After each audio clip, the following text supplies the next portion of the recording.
Hi, I'm Jasminta Billen, author of Naeli and the Secret Song, and I'm thrilled to be here to be answering your questions, especially since Naeli and the Secret Song has been chosen as Blackwell's Book of the Month for June.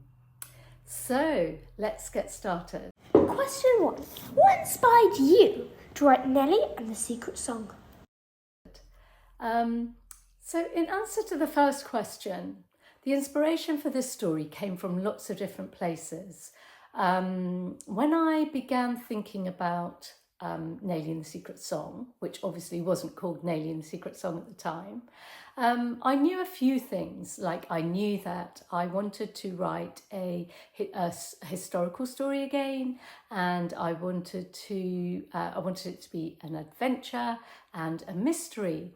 And so I began thinking about the setting, and I knew that I wanted to set it for it to start at least in Hyderabad in India, and began to think about what Hyderabad was at that time in the 1800s, kind of towards the end of the 1800s. And it was a city that was full of music, that had a lot of mixing of cultures. There were a lot of British people there. And I began to ask myself what would connect two people to bring them together.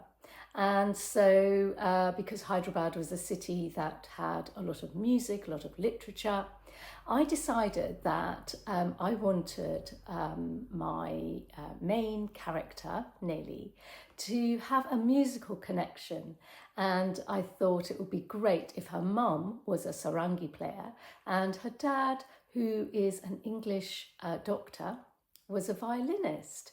And so this was part of the inspiration for the story. How did your personal experiences influence the themes in the novel? I was born in India, close to the foothills of the Himalaya, and often in my stories I like to draw on my family roots. And I also have my boys, lovely boys, who are both English and Indian. And so I wanted to write a story where these two cultures come together in a really loving, beautiful way. And then I had the idea of bringing in music. And although music isn't actually in my bones, I thought music is a thing that really connects people. It's a thing that everybody enjoys and it really moves people. And so I also thought it had the ability to be something magical. And maybe something that might be able to hide a family secret kind of within the song. And that's how I got the heart of the story, the kind of musical theme. Can you describe the setting of your novel and how it enhances the story? Naeli and the Secret Song is set both in Hyderabad and in England at a time when India was ruled by Britain. And the connections between the two countries had been evolving for nearly 300 years. And so there were a lot of influences both ways. And so the story begins in Hyderabad, India. And I loved writing those early scenes. And I loved kind of creating the smells, the sights, the architecture of this beautiful, beautiful city that would have had some absolutely wonderful Mughal architecture. And so in the very, very early scene, we have Naeli she runs up a jacaranda tree and she's peeping through the violet blossom. And in these scenes, I want my readers to feel that they are there up this tree, they are being Naeli, and she's really angry with the neighbourhood ladies.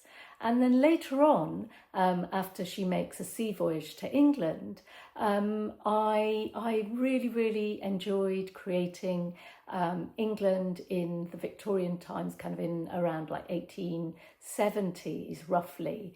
And so when readers read it, they will kind of like smell the smells of a pie shop.